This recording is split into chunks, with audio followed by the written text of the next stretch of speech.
Coordinator for Strategic Communications at the National Security Council. So we woke up to these headlines. What will President Biden say today so that the American people can know what he's thinking? I think you'll hear from the president a very full-throated defense of what we, the United States, have been doing to support Ukraine over the last now going on 7 months of war, to include the security assistance we've been providing as well as other financial aid, and the way in which the United States has really marshaled the rest of the West and even countries around the world to do the same. So I think he'll be very firm about where we stand on Ukraine and Ukraine's territorial integrity and sovereignty and how important it is that we all continue to push for that. Are we effectively at war with Russia?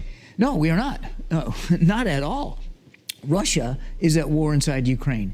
And despite the rhetoric we heard from Putin last night, trying once again to make this about the West versus Russia, or the United States versus Russia, or NATO versus Russia, nothing could be farther from the truth. Ukraine was invaded illegally in an unprovoked way. They are fighting to defend their country. But you could argue that the weapons that we have provided lately, these HIMAR rockets, which are high mobility rockets, they travel 50 miles in the air. They have turned the tide of this war in favor of the Ukrainians. They're now able to hit ammo depots in Crimea that they could never get close to before.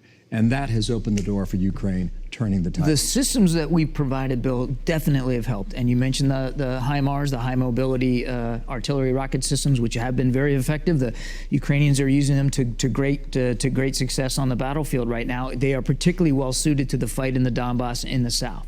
But what has turned the tide here, if in fact the tide has turned, and certainly there's momentum on the Ukrainian side, no question, is the Ukrainian armed forces. It's the soldiers, it's the troops, it's the Ukrainian people who have refused to give up. They are using these systems very effectively. They have good command and control. They've got great morale. They have good organizational structure. They're smart about how they're integrating their military capabilities. They deserve that credit. What about, though, that Putin seems like he's cornered or is being put into a corner?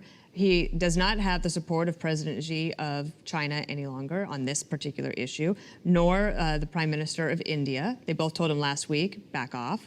And now you have people inside his own government saying, you're not doing good enough. Does a cornered Putin not bluff when he talks about nuclear weapons?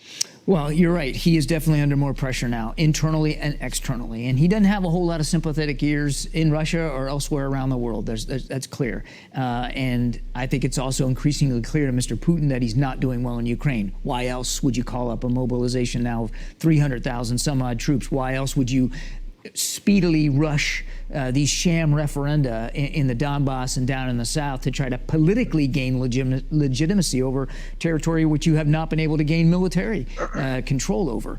So he's definitely, we think, feeling the pressure. We have been mindful from the very beginning, Dana, about the risks of escalation here. And we have said from the beginning, and you would see the rhetoric last night is consistent with this from him, that it's irresponsible for nuclear power to speak that way about the possible use of nuclear weapons or any weapons of mass destruction. Last question on this, and we'll move to another part of the world.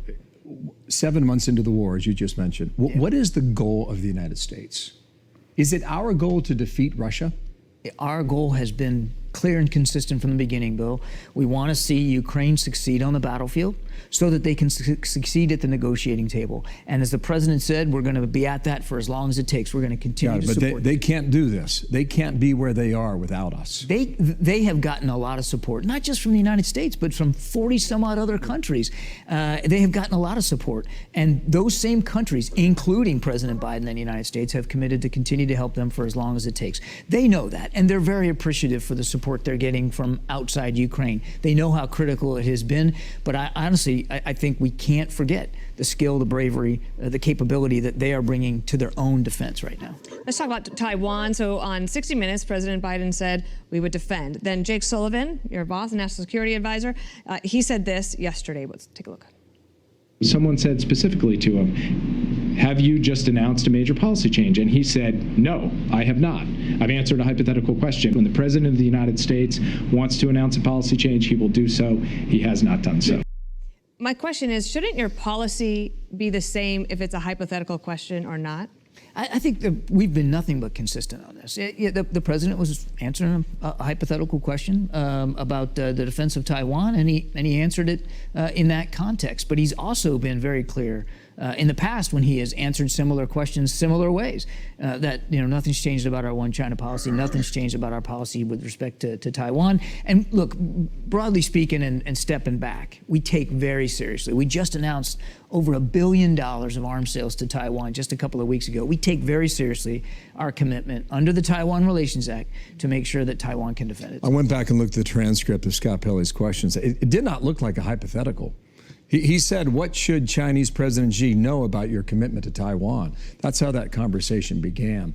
I think the reason why this question keeps coming up, because President Biden's referred to it how many times? 4 times now, right? 4 times total. And the White House had to clean this up.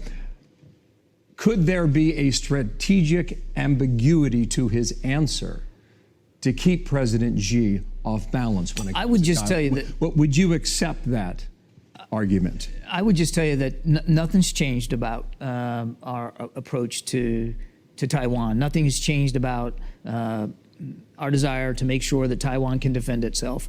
And nothing has changed. And this is something that Jake said the other day. Nothing has changed about the fact that we don't want to see the status quo changed in a unilateral way, certainly not by use of force. Thank you, sir. I could talk to you for another half hour, but I'm going to have to let you go so you can get to the president's speech. But thank you for coming. John, thanks for coming by. Good to have See you. that.